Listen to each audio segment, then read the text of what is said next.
as per the business, not because you're friends means you should be then expecting the same thing. Do you get what I mean?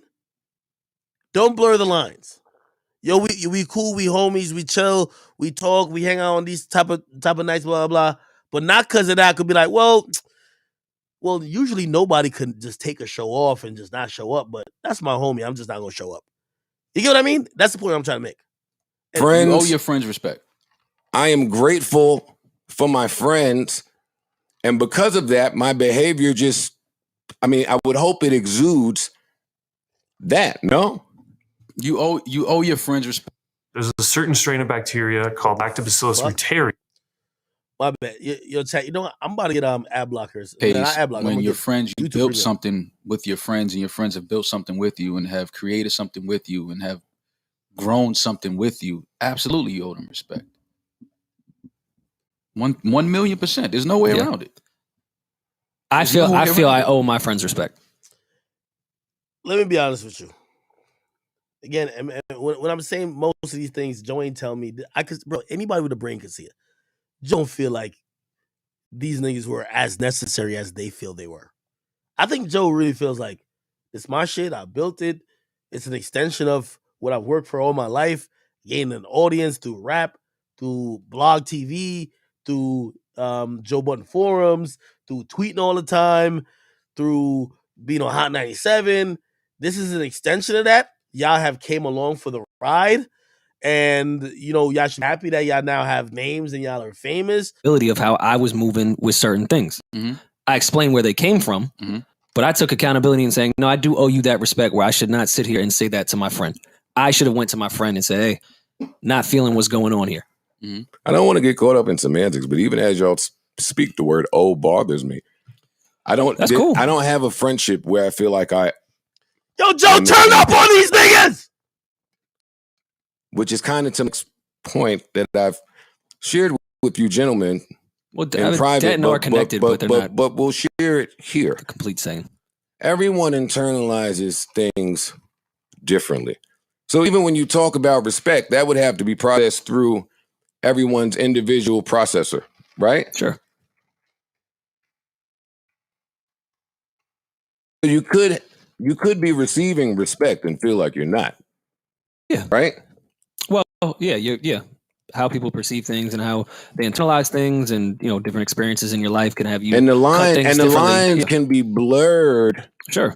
In friendship and business, yes. And people value things differently than their friends do. I take offense to Maul saying the show should have stopped. Every time he say it, I'm a fine issue. Joe talking to a bunch of workers. Oh, let me tell you this. That Maul nigga, bro. That Mealy Maul nigga. That nigga's a fucking bum. Joe, I'm gonna tell you this.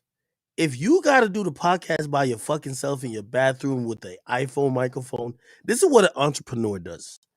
You realize after being in that major label system, and that's why you've always kind of been independent and just forging your way like that, forge your own path. You're kind of like me in a way. Nothing stops the fucking show. Anytime, like, I remember a girlfriend told me that one time. We had some big ass argument. And I said, yo, I need to do my 2 YouTube videos or 2 or 3 YouTube videos for the day. It didn't matter what fight we got into. She was offended. What? Like, you gotta... Shorty, this is my life's mission. I'm gonna always do this. I do this regardless.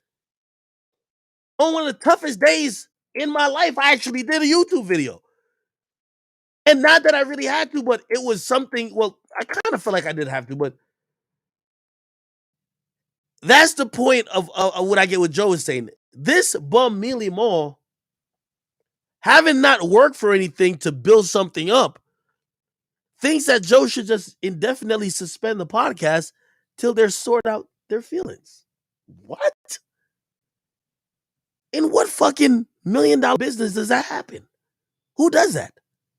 Oh yeah, just stop the operation. Yo, one of the people on the board for McDonald's ain't feeling right. Shut down every store. What? What are you talking about, you fucking idiot? Why? With him saying the show should have stopped. Why? Explain. Well, by the way, another thing. I know I'm cutting off a lot. This is a boss talking to a worker. You see a worker, they look at, I've always said, I remember going to the complex, I've gone to like all these media houses. And they always ask me, like, yo, how many people work for you, Ak? I say, here's the thing. This is why no company will be the academics, will be the individual creator who lives this shit. Because when they clock out, their obligation to that job is over. They go live a different life. A true entrepreneur, you work 24 hours a day. Your mind is always on it. Even if you're not actually doing something, you're constantly planning, plotting, working, doing things to make sure your business keeps going. And for somebody like Joe, of course, he's trying his best every fucking moment, try to elevate his platform. For these dudes, they're looking at it not the same. I dedicate my entire life to this. End statement. Exactly. You see an employee, they clock in and clock out. After they did this podcast here, Mealy Mall isn't thinking, how do you get more deals for this shit? How do you monetize it more? How do you take this and license it here? How do you do this? How do you do that? His job is done. That's a worker. If y'all thought me hopping on stream, you know, sometimes y'all be like, yo, y'all probably think like, yo, Ak, yo, your life can't be that hard. I know you do a lot, but still, you could still do mad YouTube videos and stream. Nigga, outside of this is a million other things that I'm doing to still keep the brand name Akademiks there. For somebody who works with me, if say they're working and they're doing a podcast or a show, or they're just doing whatever, they're editing a video, they work for a set amount of time, and after it, it's think about it again. That's the difference between a boss and a worker. These two niggas sitting next to this dude, after they do this podcast, they think nothing about it. All just obsessed with his shit. All I do obsess with my shit. Or everybody, I could imagine Gilly and Wallow. I could imagine Nori with Drink Champs. I could imagine Charlamagne with either Brilliant Idiots or shit that he actually owns. Yes. This is not something where I come in here twice a week and talk for a few hours. Think about why I call them workers. He's talking to the workers saying, y'all come in here and talk and leave. I have to spend my whole life trying to keep this shit up. How are you looking at what you do and what I do the same? Now the fans and the audience don't see it that way. The audience actually sees it like, well, we watch the show. You only see the end product. The end product is a show. I could imagine when them bum ass niggas left, Joe probably made like 300 phone calls. Yo, you free this week? You in Jersey? Yo, you in New York? Yo, could you link up? Yo, hey, yeah. Them niggas, we not showing up. They're on vacation. You saw one nigga who was trying to sneak into a Drake party at Delilah's. My entire life's work lands me here. What are you talking about, day one? I don't view the days the way that y'all view them. This is a life series. Okay. All of the yesterdays, let me get my shit off. All of the yesterdays got to today. When it's your life's work, you don't leave it that way. You don't just leave it to chance. I want to cut it off so many. Like, if you're an entrepreneur, this ain't like. Let me. It's not. Let me stop even saying boss. This is entrepreneur talk. Vlad, I know y'all don't like him that much. Vlad told me he said, Ak. And by the way, Vlad's always been a good guy. We talk business and stuff like that. Vlad said, Ak, the hardest thing you're going to find out being an entrepreneur is hiring people. And I was like, At first I was like, He said, Ak, trust me. He said, it's the hardest thing for me. It's going to be the hardest thing for you. And I didn't know what he meant until I hired a few people. Let me tell you what he meant. I could do every single job associated with running whatever you think the brand or company is of academics. Everything. I could edit videos. I could fucking set up a set. I could set up any type of studio. I could fucking run the Instagram. I do every single fucking thing. I do everything. It's very easy for me to say, hey, okay, this part, I'm going to hire you that you do this. I don't have to worry about it anymore. Let me tell you this one thing. This is why Vlad told me hiring is the hardest. No one will ever care as much as you. Everybody at that point, they're just punching the clock. Okay, I got to do this. Okay. They're just punching the clock. Nobody cares the same way I do. And that is hard to make that trade-off. It's hard to put something that I worked so, I gave up so much of my life to get to this point, to just put it in someone's hand that I'm giving a check that they're working 8 hours a day, only care 8 hours a day. Or if I tell them, hey, you're going to run the overnight, they won't care as much as I do. They won't think 1,500 times about one particular thing like I would. It's very hard. And that's why I'm understanding what Joe is saying. I've seen a lot of people like get at Joe for this. And by the way, Joe ain't an easy nigga to deal with. He's kind of asshole-ish. Like, yeah, of course, all that is true. But when it comes to the business shit, I understand what he's going through because he's a boss talking to workers. And here's the bad part. The workers think they're bosses. It's all fucked up. You don't just leave it up in the air with some of the ways that the three of us have handled communication. You do not do things that way. That's how Joe views it. The show has to go on. I don't have the luxury of sitting in my feelings. I don't. Joe feels a lot of things to the people. This is facts. People that might not be aware. I feel mad shit. At no point am I at liberty to come in here and just have feeling vomit. Me. It's true. I ask you, gentlemen, my next question. What other place in the world can this happen? What other place in the world can y'all leave some shit and then just return to it like Joe, this happens all the time. And let's also, these niggas don't get it. What Joe just said was powerful. These niggas is just looking at this like the same platform and luxury afforded to them. How big the platform is, its reach, is because it was built up. They could dip and come. Let me tell you this. If I stop blogging, vlogging, YouTube, doing YouTube shit, Twitch shit, if I disappear for 6 weeks, people move on. Let's put this in perspective again. If I disappear for 6 weeks, oh, well, I used to be on Academics page. Now I'm on Say Cheese. Shit, I used to be on Academics YouTube. Now I'm on No Jumper.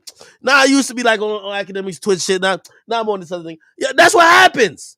So when these bum ass niggas who are workers talking to a nigga who knows you can't go absent, you have to serve people you're a part of their lives 2 times a week. You got to give it to them every when they come out. I don't know, 2 times a week, every single week.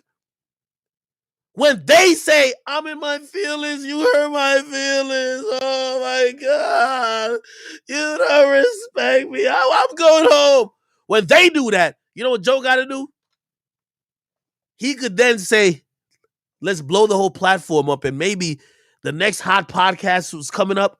They get our whole audience for the next 6 weeks. They might even come back. Or, shit, I'm going to have to bunker in and find some way to keep this shit going. These 2 fucking imbeciles who are workers don't get it. They sit there and look at Joe like, yeah, that's what you should have done. We're friends. What?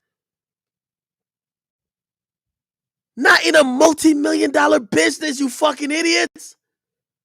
Joe knows what he got here. This is a $1 million product. I could tell you Joe has a $1 million product because I just went through a whole deal getting a $1 million product that I've never done an episode on yet.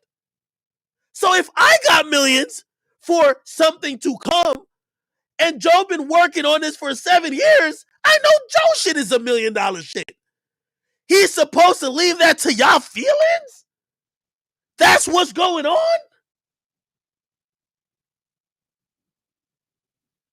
Joe ain't never easy to work with. I work with a nigga. He ain't easy to work with. There's gonna be times you dislike him. Sometimes it's a trade-off. You dislike him, but there'll be results. And sometimes you might be like, listen, man, I'm gonna just show up, blah. It's a roller coaster. But if I'm talking about an entrepreneur, if all three of these niggas were entrepreneurs, they would have worked it out either on camera or still been there. Or they would have made sure personally, like, Joe, the person who I want to fill my seat is so-and-so. Till we get on the right page, these niggas dipped and hoped the business shut down. Those ain't bosses, people. Those are workers. The workers that are on strike outside of Walmart, they're not hoping that Walmart still profits. They're hoping that Walmart shuts down. Why? Because they're workers. They're not shareholders. They don't have equity. They don't own Walmart. And this is what I'm telling you about these two dweebs. Jay-Z's pre-cum. Mealy Mall right there. Okay? And then we got that albino bum. Okay? The homeless nigga, Rory. Tell me if I'm lying. So y'all just tell me if I be lying. The facts of everything. Let's not mislead the listeners of what's going on.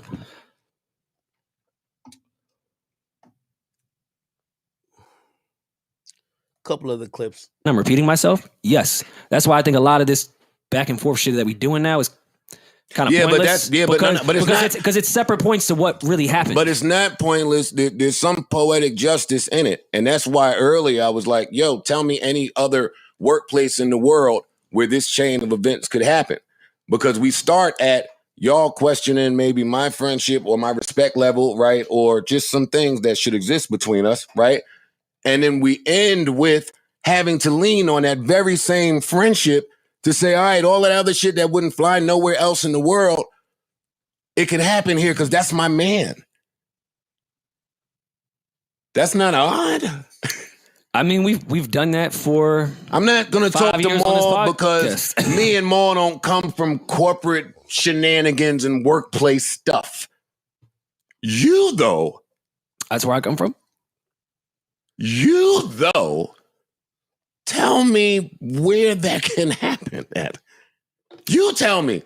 Come on, I don't want to make it sound like I'm talking Spanish. But I don't know what you say in that capacity. You say that in another job you couldn't storm out and come back 6 weeks later. And I've gone through all this possible to do. Let me just translate because these niggas are slow. Joe is basically saying, y'all keep saying I respect you. Yeah, when we doing our job, yeah, shit might get disrespectful. There's a lot of shit because we have some type of familiarity with each other, friendship. We kind of go off the rails, which normally if you're working a regular job or you have a business relationship, that's not the case. But that's the same reason why y'all are even back here.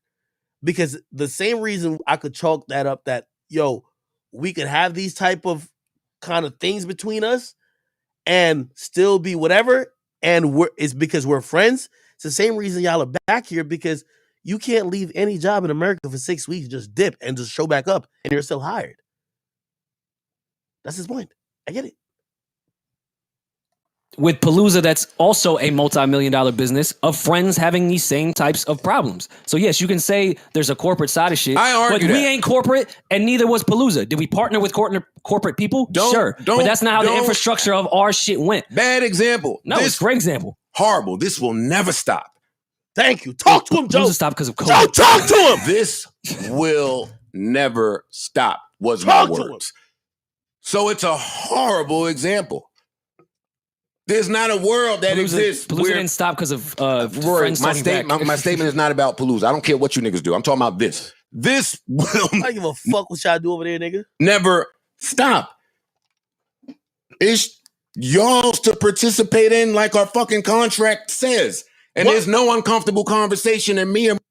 Wait, did you say is for y'all to participate like our contract says.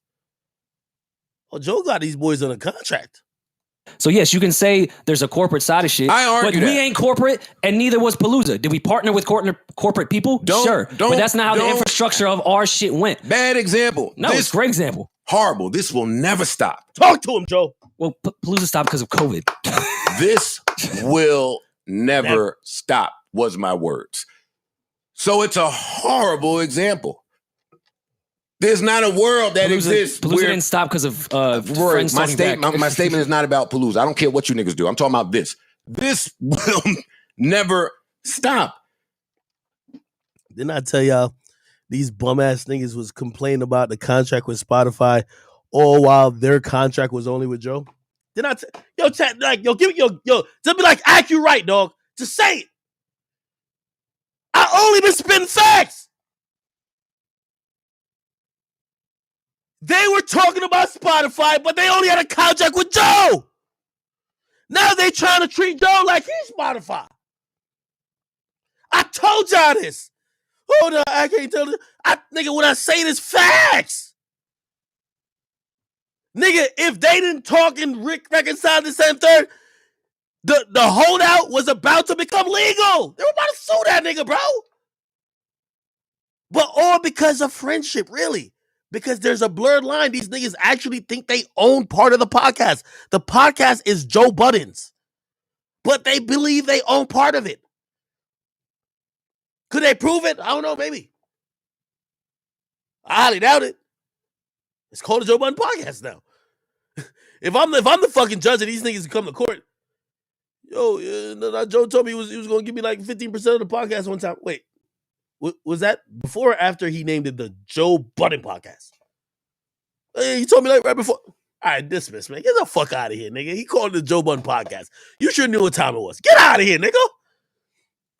It's y'all's to participate in like our fucking contract says. And there's no... Yo, every time Joe says something uncomfortable, this nigga drinking from an empty cup. This nigga put his whole nose in the cup. Holy. Like when these niggas get called out, no uncomfortable conversation that me and Mark have that change what we legally bound to do. You see, this is why I'm gonna tell you why Joe's son these bum ass niggas. Joe the only one who willing to talk business, actual business on the podcast. These niggas that been giving you smoke and mirrors for like so long. When Joe they trying to make a little point, Joe brought it up. Nigga, our contract says this. We're legally bound to this. No more rebuttal from them. Nothing. As soon as it brings the contract and legal, watch what they say. That's why you know they don't got no leg to stand on. They're workers. I said that to y'all privately. I'll say it here too. Sure.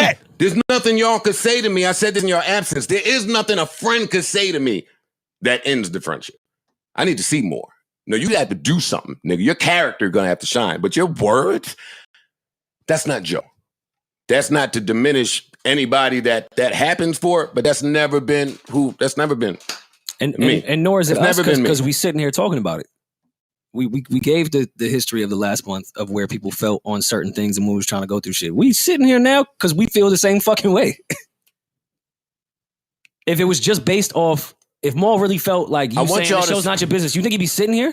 No, he knows it's his business. Rory, and this is where we just do things differently on friendship. Because Maul and I are friends or call ourselves friends, I would have thought we could get to the friendship conversation at any point. We're friends, which is what I called from Park's backyard and said, yo, dog, if you never pod again, we're going to talk. I said that. I'm consistent. Hold on. Grand Wizard say, how go to where? He won 20. Here we go. Your job, Mo. That's not what happened, Joe. Joe, you looked me in my face and told me this show was none of my business. Yeah. Oh, shit. That's what you told me. I was there. That's not crazy to you?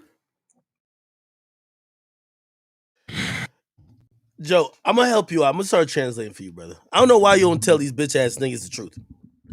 Mealy Mole and Rory, you know why it's not your business?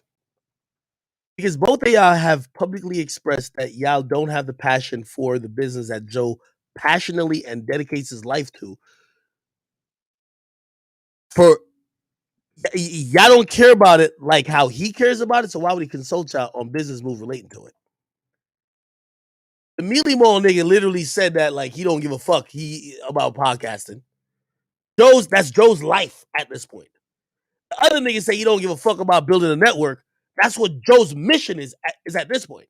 So when he's making a decision about the podcast or a network, why the fuck would he consult two bum ass niggas that clearly told him that their passion or what they want to do don't revolve around what he's interested in? Why? That's the whole point. He's not gonna consult y'all on shit because y'all are still acting like y'all are too cool. Newsflash both of y'all. Y'all need a podcast to pay y'all bills. I don't know why y'all don't act. Yo, it's lame that these niggas are still acting like they're like, yo, y'all just do this because it's fun. No, it's your career. And that's why you're still getting hoed. It's your career, but you're still trying to put on a front like you're casual in it. It's your career. But when it's somebody's passion and y'all are still acting like, yo, it's kind of cool, he's not going to consult y'all. Is that not crazy to you? If you say no, it's no. Like, I'm not here to put how I'm designed on anybody else. If you claim you don't care about podcasting, how could podcast business be your business? If you don't care about it. You say you don't care about you say you don't care if you be potting. So if the nigga's making a decision on what the pod is gonna do, why would he consult you? You don't care. Bro, I'm asking you. Well, if it's one thing that we should have all learned from this is you can't do that. Okay, yeah, absolutely. You can't. I'm just asking you. If somebody told it's something you helped build and pushed and never really argued about shit, just kept fuck it, let's keep moving, let's keep doing what we're doing. And they tell you years later, let's stop this. These are the niggas who like talking about business. You heard what that bum ass nigga said? They don't argue. Basically, what he's saying is like they don't really care about business. They'll be like, oh, let's keep it going. Don't pop up in the 11th hour acting like you ain't getting word business wise, or now you've been shielded or business has been hidden from you. You basically said you were just going along with the ride. And this is where money come between friends. Let me tell you this. Is Joe Budden revealing to these bum ass niggas how much money has been offered and how much money he turned down, and how much money he walked away from that made these niggas now care? They don't care about actually what Joe cares about. Because again, Joe got money. So he could turn down 10, 20, 25 million. These niggas like, what? Now, granted, that's a proper reaction. But if y'all never cared before, don't care now. Y'all been letting him make all decisions up until now, or you didn't have a problem with it. Why would he consult you now? Because his millions on the table. Yo, this is none of your business. I don't think I should have said that to you. I don't think you should have said that either. But I'm asking you, if somebody I said it also to you, do not think that was should have been, because I don't get to speak what should have happened, what did happen. I don't think it should have been the domino that you sitting here saying that it was. But I can't tell you wasn't how to feel about some that shit. Wasn't the domino. That was like, oh. That was the okay. More, you rode with Rory before that. How you think I looked at that? What you mean I rode with him? That was the About him, about you telling him not to come in? About him, anything. About you telling him not to come in? Of course. Him. Of course. Of course I'm going to ride with. And I would like you to speak to, I want you, I'm not dealing with him right now. I'm looking at you. And I understand that. I want you to speak to what that means. He's our co-host. That fucks up the chemistry of this whole thing. If you remove him, if you remove you, if you remove Paul, it fucks up the whole chemistry. That's what you're not understanding. Well, I hate to be the guy to break it to you. Oh, let me not say that because that's not true. I hate to be the guy to break this to you. I don't foresee any world in the world where you're supposed to ride with Rory. What? I don't. How do you figure that? And let's clear it up from my perspective. Hey, how do you figure that? I'm here to pod. I'm here to pod. Let me be clear. I'm here to pod. Riding for the show. Okay, I'm here to pod. You look nuts. It's no. Riding No. I look nuts? You sound nuts perceiving it that way. Yeah, it was riding for the show. It was riding for the show. Yeah, like it wasn't even about Rory. Maul wasn't about like, yo, telling you our my man. co-host Like, it was not it's to the show. come record. Like, that was nuts to me. Like, Riding for the show is making sure that 30 or however many people that are attached to the show are okay. That's riding for the show. no, riding for the show obviously two people that are a major part of the show have an issue. And you telling one of them not to come in. And now I'm sitting here like, the riding part would have been, yo, let's all get in the room and talk about this. Let's talk about what's going on. But you telling him not to. So you don't record. even see a world where that even looks funny. You don't even understand that. No, because it wasn't what you trying to paint it to be is not what it is. For me, it was simply like, yo, fam, that's our dog. Time out. I don't want that's y'all. Our co-host. All right, stop. Because I don't want this to appear like I'm trying to paint it away. I'm trying to get y'all to speak to what things look like from a perspective outside of your own. I'm not trying to paint it that way, so I don't want it to come off that way. I totally get it. But what I'm saying is, you saying me riding with Rory is nuts. I ride with anybody I fuck with. I ride with any, like, if it's... That's Jay-Z pre-cum, man. I keep telling you, he be swinging from ball sack to ball sack, man. Of course, he was riding somebody's dick. That's what he always doing. He just keep riding dick. That's what he keep doing. If you wrong, you wrong. I don't care if me and you are best friends. If you're wrong, I'm going to... Joe, let me give you some advice. Joe, I know you're in a tough position because for what it's worth, you are friends with these guys. So you don't want to violate them. You don't want to do too crazy, but you want your business to keep propelling. Those two new dudes that you had on for like a month or so, or 6 weeks. So I forgot their name. Ish and something else. People like them. Getting back to these two industry dick suckers might appease a good part of your core, but it's not what's going to make you go on to the next. Here's what I suggest you do. You got 2 podcasts. I think you should have, truth be told, you should have only had one. You're on Patreon now. You should only had one public and the other one Patreon per week. I think y'all doing too much work, but it's fine. Again, it's not my business to tell you how to do business. But if you're going to have 2 podcasts, you put these 2 dweebs on one of them and you keep the other 2 dudes. You got to keep the other 2 dudes. The other 2 dudes, they giving it up. And trust me, it's hard to find people that'll give it up. Because whatever outrage I think it is for Mealy Mall and Rory, it's because of fans' familiarity. As I said, it will take about 8 months for people not to give a fuck about them. But like, you're on Patreon, like you're not being supported by like crazy ad dollars at this point. So you want to please the people. And the people kind of like the core wanted them back. But truth be told, if you're going to bet your money on anything, if you're going to bet your future on anything, those 2 new niggas who was giving it up, and maybe they change later in time.